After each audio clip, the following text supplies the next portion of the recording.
반갑습니다. 지난 12월 13일 2030 부산 월드엑스포 유치기원 시민과 함께하는 토크 콘서트가 열렸는데요. 오늘 이슈토크에서는 2030 부산 월드엑스포 범시민 유치위원회 박재율 시민위원장 모시고 2030 부산 월드엑스포 유치 진행 상황과 시민위원회의 활동 계획에 대해서 이야기 들어보겠습니다. 위원장님 안녕하십니까? 네, 안녕하십니까? 네, 반갑습니다. 네. 먼저 2030 부산 월드엑스포 범시민 유치위원회, 이 시민위원회에 대한 소개와 활동 내역에 대해서 한번 말씀해 주시죠. 네, 이 사단 범위로 2030 부산 월드엑스포 유치위원회가 구성이 되어 있습니다. 이건 이제 오래전에 이미 전 그 서병수 시장 있을 때부터 이제 만들어져서 활동을 해왔는데 작년에 재작년부터 논의를 하다가 작년 초에 이제 좀 더 시민적 열기를 결집하고 하는 것이 엑스포 유치에 상당히 중요하거든요. 네. 그래서 부산 지역의 주요한 시민사회단체들로, 근데 그 시민사회단체들 중에서도 전국적으로 또 부산, 울산, 경남 같은데 전국망을 가지고 있는 네트워크를 가지고 있는 단체들. 네. 그래서 우리 그 지방분권 균형발전 시민연대, 또 부산 YMCA, YWCA, 또 예총, 민해총도 같이 함께하고요. 그래서 그 핵심적인 10개 단체로 구성이 되어서 좀 더 엑스포를 밑에서부터 정부 차원이나 대기업 차원에서 외국을 다니고 교섭도 하겠지만 시민적, 국민적 열기를 모아나가서 나중에 실사단이 오고 또 최종 개최를 결정할 때 저 도시의 열기는 충분히 치러낼 수 있겠구나 하는 것을 보여주기 위한 거죠. 네. 네, 2030 부산 월드엑스포의 시민적 열기를 끌어모으고 또 전체적인 네트워크를 연결하기 위해서 구성됐다 이렇게 네. 말씀해 주셨고요. 현재 많은 홍보가 이뤄지고 있긴 하지만 월드엑스포가 어떤 행사인지 정확하게는 모르시는 분들도 많을 것 같습니다. 행사에 대한 소개 그리고 국내에서 열렸던 이전에 여수 또 대전 엑스포도 있었지 않습니까? 네, 그렇습니다. 이 행사와의 차이점도 좀 알려주시면 네. 좋겠습니다. 우선 아마 엑스포 이러면 대전 엑스포, 여수 엑스포를 생각하는 국민들이 많겠죠. 직접 이제 다녀오신 분들도 많이 있을 거고요. 우리 부산 시민만 해도. 그런데 이제 대전 엑스포가 1993년, 여수 엑스포가 2012년에 개최됐는데요. 네. 그 두 엑스포는 인정 엑스포라고 합니다. 그러니까 3개월 동안 열리거든요. 근데 사실은 여수는 2030에 지금 부산이 하고자 하는 그 등록 엑스포인데 이 등록 엑스포를 사실은 유치하려고 경쟁에 붙었다가 상하이에 졌습니다. 그렇군요. 그래서 인정 엑스포로 돌아서서 한 거죠. 그러니까 그는 인정 엑스포고 이건 등록 엑스포인데 인정 엑스포는 좀 중규모고요. 3개월 동안 열리는 이 등록 엑스포는 6개월 동안 열리는 이제 대규모. 그야말로 이제 본 엑스포라고 할 수 있겠죠. 네. 그런 차원에서 좀 다르고요. 또 이 월드 엑스포는 올림픽, 그 다음에 또 월드컵과 더불어서 세계 3대 축제 이벤트라고 합니다. 그래서 이번에 저희들이 이 엑스포를 개최하게 되면 그 3대 이벤트를 다 개최하는 7번째 국가가 되는 것이죠.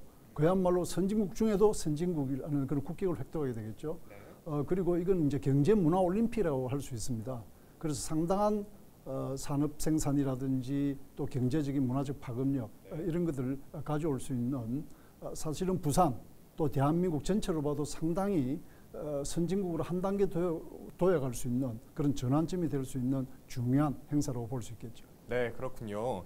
이전에 열렸던 여수 대전 엑스포와는 인정 엑스포가 아니라 등록 엑스포이기 네. 때문에 규모적으로도 상당히 차이가 크다. 그렇습니다. 그리고 국제적으로도 인정받는 느낌도 좀 다르다 이렇게 볼 수도 있겠네요. 네, 그렇습니다. 그렇군요.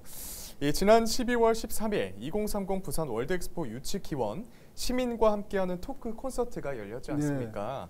이 행사 내용과 개최 취지에 대해서도 말씀해 주시면 좋겠습니다.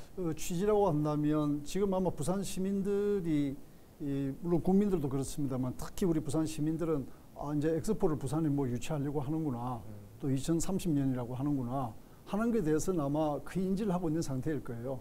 오히려 일각에서는 유치된 걸로 지금 그렇게 또 오해하고 계시는 분들도 있다고 하더라고요. 네. 그리고 이제 지금 홍보대사로 있는 우리 이정재 배우라든지 또 BTS라든지 공연도 했고 우리 지금 지하철 타거나 어디 공공장소나 여러 가지 가면 그 목소리들이 많이 나오지 않습니까?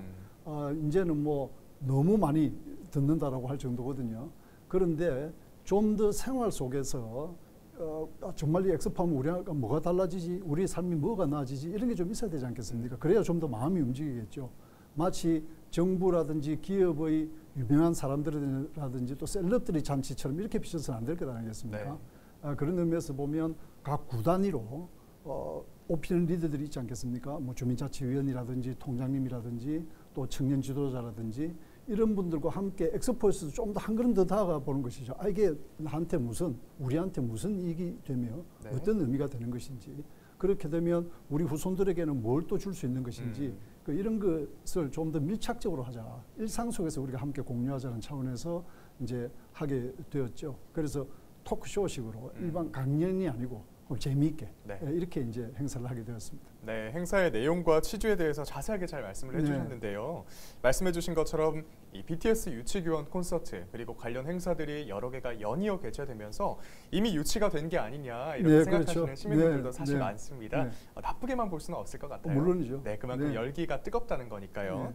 네. 이 방금 말씀해주신 토크 콘서트 중에서 시민과의 대화라는 내용도 있었다고 들었는데요. 네, 네. 이 부분은 어떻게 진행이 된 건가요? 이제 앞에 뭐 간단한 그 의전 행사라든지 문화 공연을 간단하게 하고 제가 이제 사회를 보고요. 네. 그 이제 유치위원회 집행위원장이 계시죠. 집행위원장하고 그다음에 이제 동구에서 했으니까 동구청장이 패널식으로 나와서 시간을 길게 하지는 않습니다. 한 40분 정도 해서 그 엑스포 역사라든지 그리고 또 지금 우리가 어느 정도에 와 있는지 경쟁 국가들은 어딘지 그리고 개최하는 지역이 어딘데 우리가 개최하게 되면 그 지역이 어떻게 변모한다든지 또 우리 부산에는 어떤 발전을 가져온다든지 또 이게 부산만이 아니고 인근 울산 경남에까지 어떤 파급 효과가 있는지 또 나아가서 우리 대한민국 전체가 어떻게 변화 발전할 수 있는 계기가 되는 것인지 이런 것을 좀 더 생생하게 이 대담을 통해서 전달하고 중간에는 또 퀴즈도 좀 내고 해서 네. 문화상품권도 드리고 이렇게 조금 더 구성을 재미있게 해보려고 했죠. 네, 네. 다채로운 행사가 열린 것 같은데요. 이번에 열린 토크 콘서트의 성과는 좀 어떻게 평가를 하십니까? 상당히 반응이 좋았습니다. 일반적으로 엑스포가 뭐라고 특정한 강사가 와서 일방적으로 강연하는 것보다는 훨씬 더 좋았다는 평가가 크고요. 네. 그래서 엑스포에 대해서 조금 전에 제가 표현했습니다만 문 밖에서 문이 열리길 기다리고 있었더라면 내 손으로 이제 내가 문을 한번 열어봐야 되겠네 하는 좀 더 능동적인 그런 자세를 가지게 되었고 주위에도 좀 더 자신 있고 당당하게 왜 엑스포 유치해야 되는지 이거 우리 함께 하자. 실사단이 왔을 때 우리도 만약에 필요하면 거리에 나가서 같이 깃발이라도 흔들자. 네. 이런 마음을 불러일으킨 그런 측면이 좀 강하다고 보여지고요. 그래서 이번에 동구에서 끝날 것이 아니고 이제 올해 들어와서 나머지 15개 구군도 전체적으로 순회함സം 하려고 지금 계획을 하고 있습니다. 네, 그렇군요. 네. 이번엔 2030 엑스포 추진 현황에 대해서도 본격적인 질문을 좀 드리겠습니다. 2023년 4월 초에 이 BIE 실사가 진행될 예정이지 그렇죠. 않습니까? 네, 네. BIE 실사를 대비한 시민위원회 활동에 대해서도 좀 알려주시죠. 지금 4월 3일부터 4월 7일입니다. 그러니까 이제 실사단이 그 전에 우리의 경쟁국인 사우디라든지 또 지금 우크라이나 같은 데를 이제 먼저 방문하고 우리한테 오는데 우리가 지금 계절이 상당히 좋은 계절이잖아요. 네. 그래서 시기가 아주 적절하게 잘 되었다고 보여지고 앞서도 계속 말씀드리겠습니다만 실사단이 올 때 여러 가지 항목을 평가합니다만 중요한 평가가 이 도시가 개최하고자 하는 시민적인 바닥에서 열기가 제대로 있는 것인지 그래서 여기 세계 각국에서 많은 사람들이 오면 정말 친절하게 또 열기 있게 그분들과 어우러지고 또 맞이할 수 있는지 이런 걸 보거든요. 중요한 그 점수 항목이 됩니다. 그래서 시민사회 차원에서는 이 부산만이 아니라 울산, 경남까지 해서 네. 이를테면 2025년도가 오사카에서 박람회를 개최하는데요. 오사카가 유치했습니다마는 오사카 인근의 그 광역시도가 같이 하고 있는 간사이라고 있습니다. 간사이권. 그래서 엑스포 공식 이름이 오사카 간사이 박람회예요. 월드 엑스포예요. 그러니까 우리도 어떻게 보면 부산에 유치하지만 울산, 경남 또 나아가서 남부권, 뭐 대한민국 전체가 물론이겠습니다만 그런 차원에서 울산, 경남의 아까 그 네트워크를 가지고 있는 단체들, YMCM, YCA, YWCM, YWCA 지방분권 단체들이 공동으로 북한 같은 데서 기자회견도 한다든지 또 우리가 구군으로 지금 순회하는 토크 콘서트를 하고 있지 않습니까? 이런 열기를 모아서 실사단이 올 때는 지금 정부라든지 시하고도 같이 의논하고 협의해서 프로그램을 만들어서 실사단한테 감동을 줄 수 있는 뭐 이벤트 같은 걸 지금 현재 궁리하고 있고 또 추진하고 있습니다. 네, 그렇군요.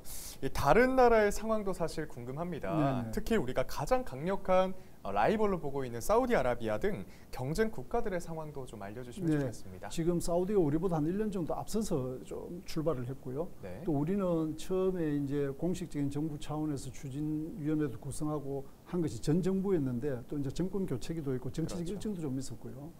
그래서 좀 늦었죠. 늦은 데다가 잘 아시다시피 사우디는 그 소위 말하는 오일머니, 맞습니다. 예, 이게 엄청나지 않습니까?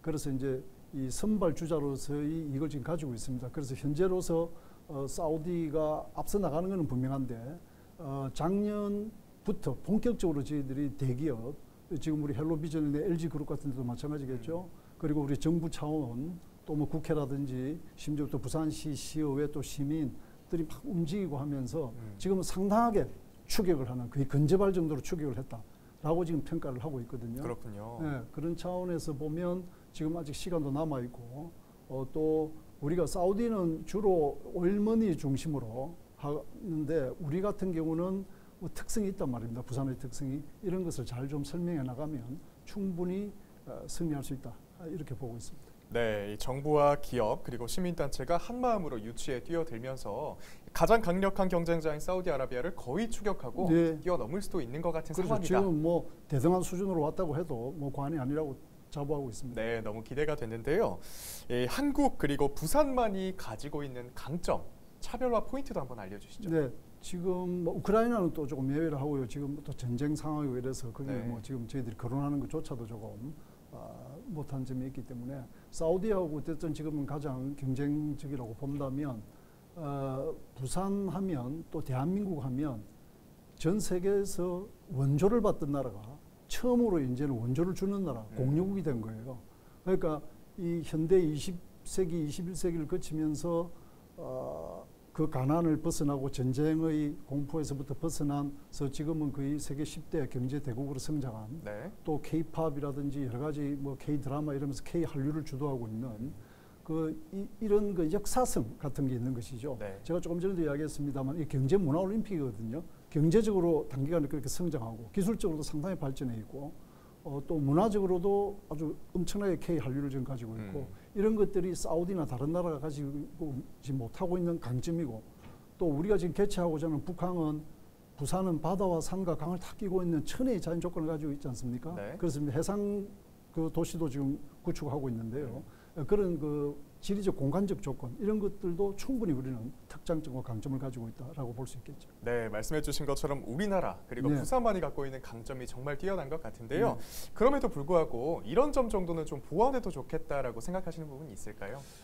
여전히 이제 예를 들면 이 접근 수단 같은 것 때문에 가덕신 공항이 빨리 돼야 될 텐데 네. 근데 아직 공법도 확정이 안 됐다 그러고 이러니까 그런 보도들이 나오면서 시민들이 조금 걱정하고 이런 점이 있지 않겠습니까? 물론 가덕신 공항은 엑스포와 관계없이 원래 추진되었던 것이고 네. 뭐 당연히 해야 되는 것이고 국가적 차원에서 해야 되는데 엑스포를 계기로 해서 좀 더 박차를 가하고 또 실제 엑스포를 이제 유치를 결정하는 평가하는데 교통 접근성 이런 차원에서 더 도움이 되니까 좀 더 빨리 추진하자는 것이거든요.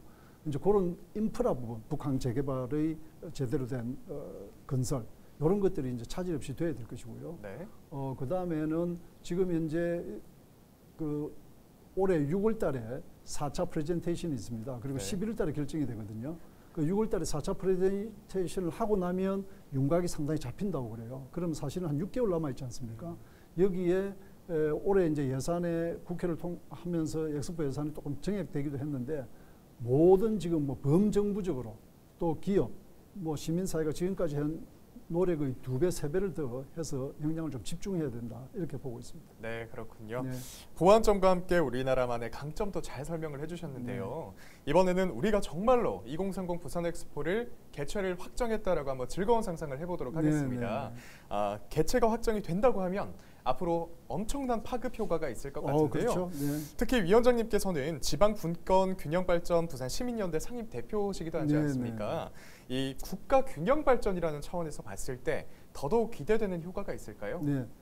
조금 전에도 말씀을 드렸습니다만 이를테면 우리 신공항 문제라든지 북한의 그 재개발이라든지 그런 북한 재개발을 하게 되면 원도심이 완전히 획기적으로 바뀌지 않습니까? 네. 또 이건 이제 부산에서 그런 산업적 경제적 효과가 창출이 되면 인근 울산 경남까지 갑니다. 왜냐하면 이번 엑스포의 주제가 부산 엑스포만이 그런 건 아닙니다만 탄소 중립, 기후 변화 이게 아주 좀 중요한 세계적 화두지 않습니까? 네. 그런 의미에서 보면 부산을 비롯한 울산 경남도 전통적인 조선, 철강, 그 과학이라든지 또 이제 자동차 이런 사람이 전통 제조업이 중심이지 않습니까? 이런 부분들이 4차 산업혁명, 수소 경제 같은 거가 결합해서 탄소 중립 시대에 맞추어 발전해 나가야 되거든요. 그런 혁신적인 계기가 될 수 있는 것이죠. 앞당길 수 있는 것이죠. 그렇게 되면 청년 인구가 떠난 다시 돌아올 수 있고 또 지역 대학도 좀 더 활성화되고 이런 부분들이 분명히 나올 것이고요. 네. 그런 의미에서 보면 지금 그 국내 관광객 예측이 한국산업연구원에서 한 3,500만 명을 추산하고 있습니다. 그래서 생산 유발 효과가 한 43조, 부가가치 유발 효과가 한 18조 원에서 경제 효과가 한 총 61조 정도 되거든요. 거기에다 고용 창출 효과도 지금 한 50만 명을 예상하고 있습니다. 그 엄청난 규모인 것이죠. 이것이 부산을 중심으로 해서 울산, 경남으로 대한민국 전체로 이제 퍼져나가는 셈이 되니까 부산이 완전히 정말 새로운 전기를 맞이하게 되는 것이겠죠. 네, 말씀해 주신 것처럼 정말 많은 효과가 기대되고 있고 네. 우리나라의 제2수도로서 더 많은 기능과 역할을 할 수도 있겠다는 생각이 드네요. 네, 네. 네, 앞으로 2030 부산 월드엑스포 유치 시민위원회에서 계획하고 있는 내용들, 활동 계획에 대해서 말씀해 주시죠. 네, 좀 더 이 시민들이 알기 쉽게 엑스포에 접근할 수 있도록 또 그 엑스포를 추진하는 과정에서 자기가 뭘 할 수 있겠는지를 함께 공유하는 지금 동구에서 했다는 그런 구군 토크 콘서트를 좀 지속적으로 해나오고요. 필요하다면 읍면동 단위까지도 함께 할 수 있도록 하는 프로그램을 좀 만들어내고 또 무엇보다 중요한 것은 지금 4월 초에 오는 실사단이 올 때 이때 이제 부산을 방문할 때 이 이벤트가 아주 중요합니다. 그래서 다른 나라의 사례도 함께 검토하고 연구하고 해서 시민사회 차원에서 뭘 할 수 있는 것인지 필요하다면 기자회견도 해야 될 것이고요. 필요하다면 뭐 실사단을 영접하는데 정말 모든 것을 다 보여주는 모든 뭐 몸을 다 던지는 네. 이런 것도 연출을 해야 될 거고요. 거기에 이제 문화예술적인 것도 필요할 것이고요. 그래서 시민위원회 지금 구성되어 있는 그 10개 단체들이 우선 수기를 하고 각 단체들이 가지고 있는 장점들을 활용해서 좀 어떻게 할 것인지 또 지금 현재 이제 논의를 곧 시작할 생각이고요. 또 부산시라든지 또 우리 유치위 전체하고도 계속 논의해서 시민위원회가 고유로 할 수 있는 역할 또 이제 협의해서 할 수 있는 또 프로그램 이런 것들을 촘촘하게 준비해 나가고 실천할 생각입니다. 네, 정부와 기업의 노력 그리고 시민위원회가 모두 함께 이 개최에 대한 뜨거운 열기를 계속해서 불태우면 좋겠다라는 네. 생각이 듭니다. 더불어서 2030 월드엑스포 개최에 대해서는 부산 시민 여러분 그리고 전 국민적인 이 열의와 지지가 가장 중요할 그렇습니다. 것 같습니다. 네. 지금 방송을 보고 계신 시민 여러분들께 한번 이 개최를 응원해달라 이런 네. 말씀 한번 부탁드립니다. 우리 지금 뭐 길거리나 지하철 가면 2030 부산 월드 엑스포 유치를 응원에 다 있지 않습니까? 우리가 이제 응원자만이 아니라 응원자의 위치만이 아니라 우리 부산 시민은 바로 내가 주체자다라는 입장으로 이제는 더 나아가야 할 것 같습니다. 네. 그리고 부산 시민만이 아니라 타 지역에 사는 친지들에게도 야, 부산 엑스포 이게 부산만이 아니다. 이것이 울산 경남으로 대한민국으로 미치는 영향이 엄청나게 크다. 파리 하면 에펠탑을 생각하잖아요. 그 에펠탑이 바로 이 박람회 하면서 만들어진 거거든요. 그리고 처음 시작된 1851년에 런던에서 처음 만국 박람회라는 이름으로 엑스포가 시작됐는데 그때 처음 정기기관이 선보이게 되는 겁니다. 그래서 엑스포를 개최하게 되면 이게 부산 시민으로서의 자부심, 대한민국 국민으로서의 자부심이 엄청나게 성장하고 부산은 물론 대한민국 국격이 완전히 한 단계 올라간다라는 차원에서 보면 우리가 이제 응원자만이 아니라 우리가 바로 주체자다 하는 차원에서 함께 해주시기를 당부드립니다. 네, 2030 부산 월드엑스포 범시민 유치위원회 시민위원장으로서 부산시에도 조금 더 바라는 점이 있으실 것 같습니다. 네. 마지막으로 한 말씀 부탁드립니다. 네, 부산시는 뭐 현재까지 많은 이제 노력을 좀 해왔는데 결국은 대한민국 차원에서 움직이는 것도 있습니다만 부산시 차원에서 자매도시 결연도 지금 최근에 좀 많이 맺고 있는데요. 부산이라는 도시가 가지고 있는 그 해양을 끼고 있는 또 여러 가지 또 부산에서 지금 현재 블록체인이라든지 여러 가지 또 이 새로운 기술적인 시도도 하고 있지 않습니까? 이런 부분들을 통해서 각 지역의 각 나라의 주요 도시의 맞춤형으로 부산하고 뭘 할 수 있고 앞으로 교류를 어떻게 할 수 있는지 하는 것을 좀 더 적극적으로 제시하고 네. 할 필요가 있겠다는 생각입니다. 네, 오늘 박재율 2030 부산 월드엑스포 범시민 유치위원회 시민위원장님과 함께했습니다. 오늘 말씀 고맙습니다. 네, 감사합니다. 네, 앞으로 부산 시민뿐만 아니라 전 국민적인 관심과 참여가 이어져 2030 부산 월드엑스포 유치가 성공적으로 이뤄지길 기대하도록 하겠습니다. 오늘 헬로우 시토크 여기서 마칩니다. 함께해 주신 여러분 고맙습니다.